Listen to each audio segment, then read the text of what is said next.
vidéo prise dans l'enceinte de la prison montre plusieurs dizaines de corps sans vie qui gisent sur le sol. Les autorités justifient la tuerie par une tentative massive d'évasion. Des dizaines de détenus auraient brisé les grillages de l'établissement, ne laissant d'autre choix aux forces de l'ordre que de tout faire pour empêcher l'évasion.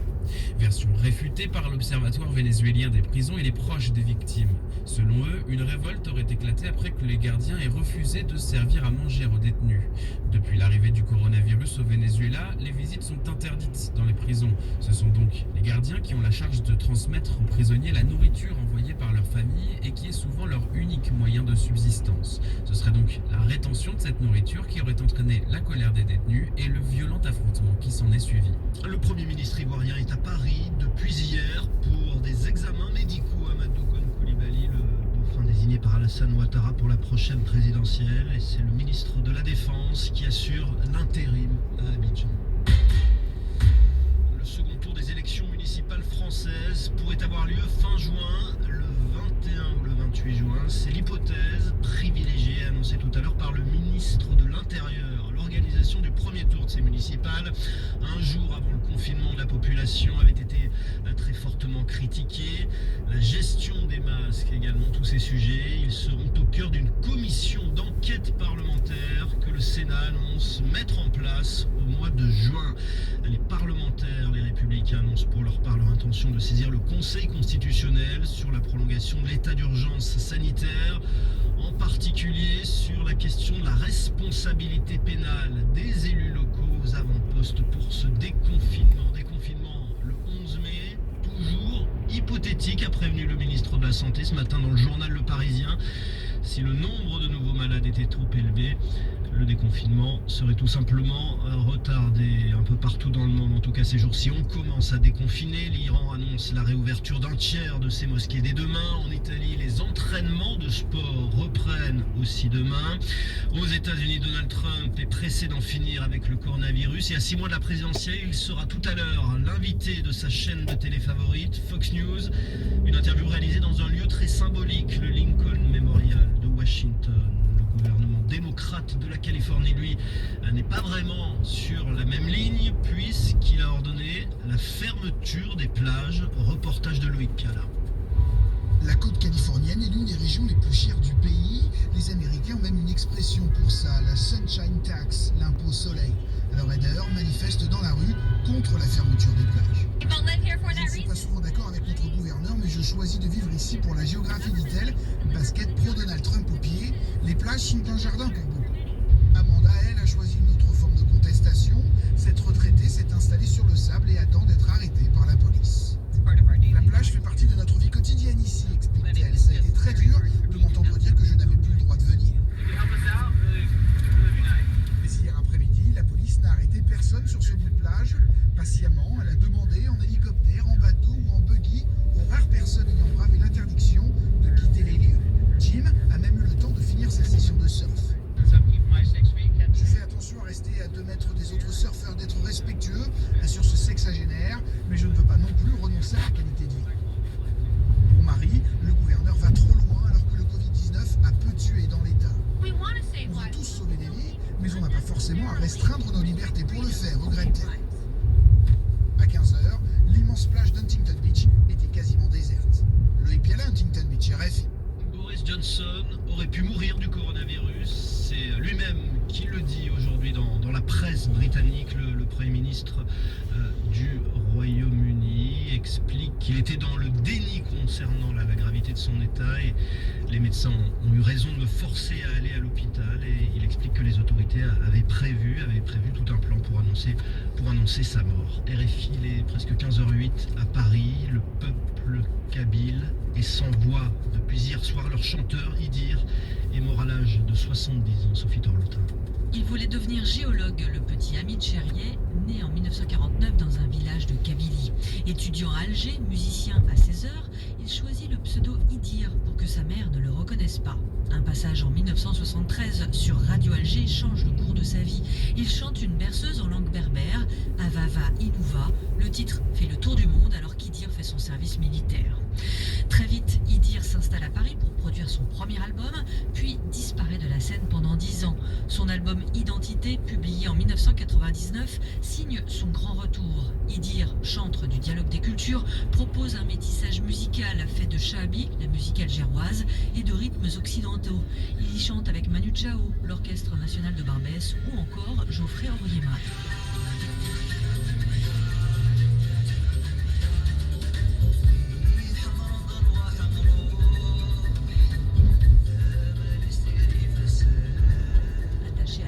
De la culture kabyle, Idir ne retourne à Alger qu'en 2018, après 38 ans d'exil, pour chanter pour le Nouvel An berbère. Le chanteur suivait avec enthousiasme les manifestations populaires en Algérie.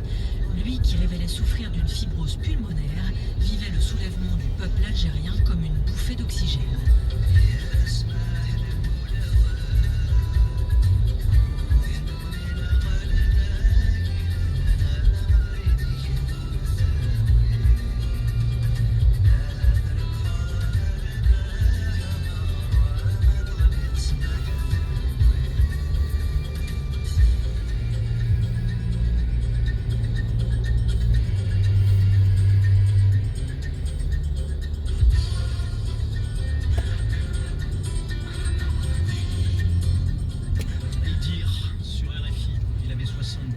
Merci de votre attention. Il est 15h10 à Paris.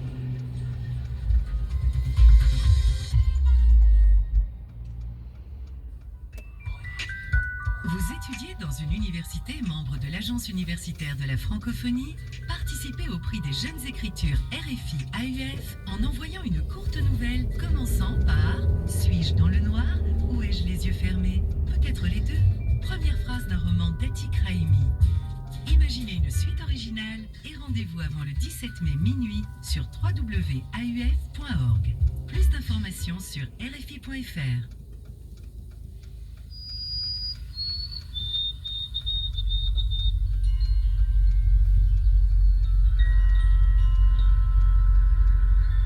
Si loin, si proche, le rendez-vous des voyages. Céline Develay-Mazurel, Laure Alary. Alors, je crois que pour Vernet et pour moi, le voyage était plutôt une façon de vivre.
Erst solo und jetzt zusammen mit Topic. Das ist unser Platz 18.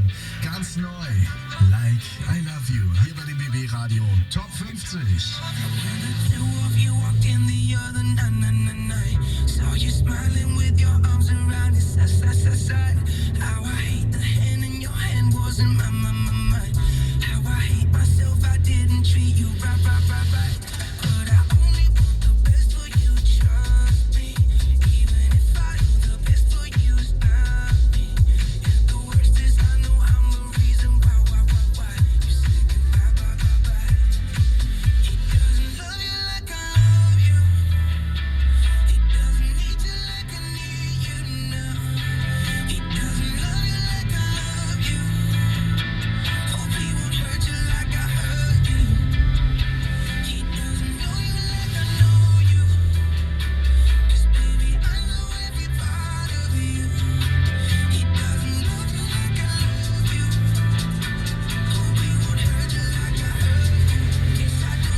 Then it became 3.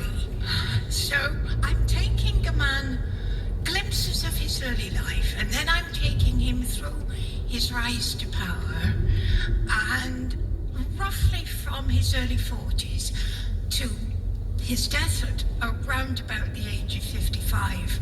We don't exactly know his date of birth. So of course he changes, like all of us. Where I'm up to in my third book, not only has he seen his son grow up, he's just become a grandfather. So there is a human life beside the politician's life, and he evolves in all sorts of ways. But what really changes is he is...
Ja, auch dieses